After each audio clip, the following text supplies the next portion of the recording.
Recently, a few matters have left several in shock. For example, the use of halal certified jaggery in the prasadam and Naivedyam of Sabrimala temple. The plea in the Kerala High Court also mentioned about the recent controversy with regards to spitting into food materials to make it halal. We decided to dig into this matter today.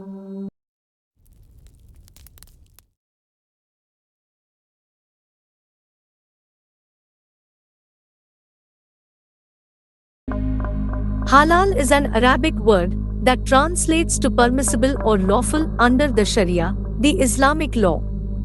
Previously, this was restricted only to meat products.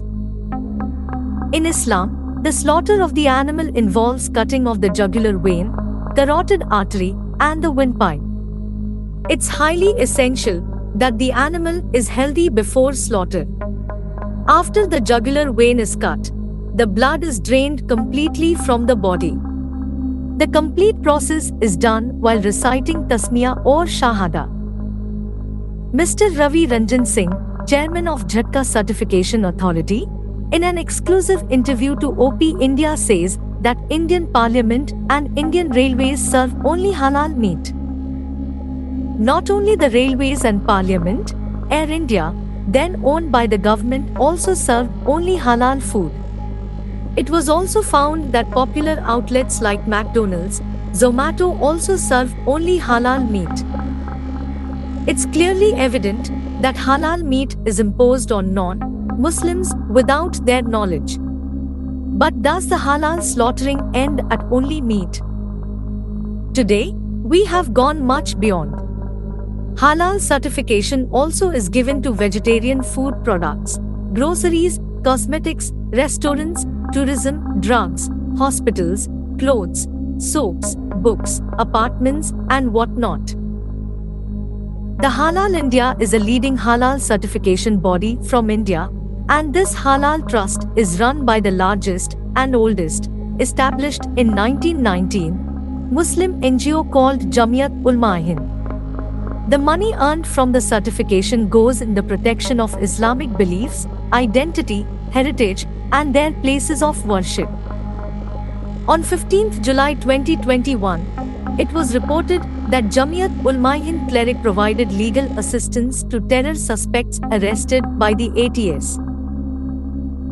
Big companies and huge brands like Haldiram's, Amul, Quality, a leading company that supplies to Tirumal Tirupati Devasthanam's, Shiromani Gurudwara Prabandhak Committee, Mother Dairy, Vadilal, Cream Bell, etc. all are halal certified.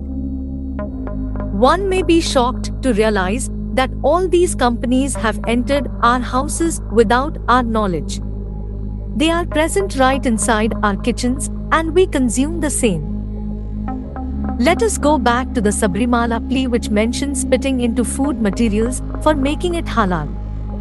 The hadith says, I brought out the kneaded flour, and Allah's messenger put some saliva of his in that and blessed it. He then put saliva in the earthen pot and blessed it. The hadith also says, by Allah, whenever Allah's messenger spat, the spittle would fall in the hand of one of them, i.e. the Prophet's companions, who would rub it on his face and skin.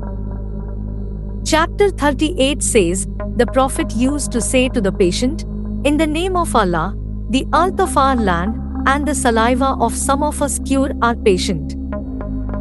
There is no opposition to what Islam believes and practices, but the same should not be imposed on non-Muslims.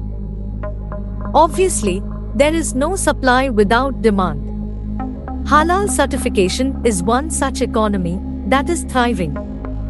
The global halal economy in 2020 was estimated to be $2.2 trillion and is the one of the fastest growing markets at an annual growth rate of 20% per annum.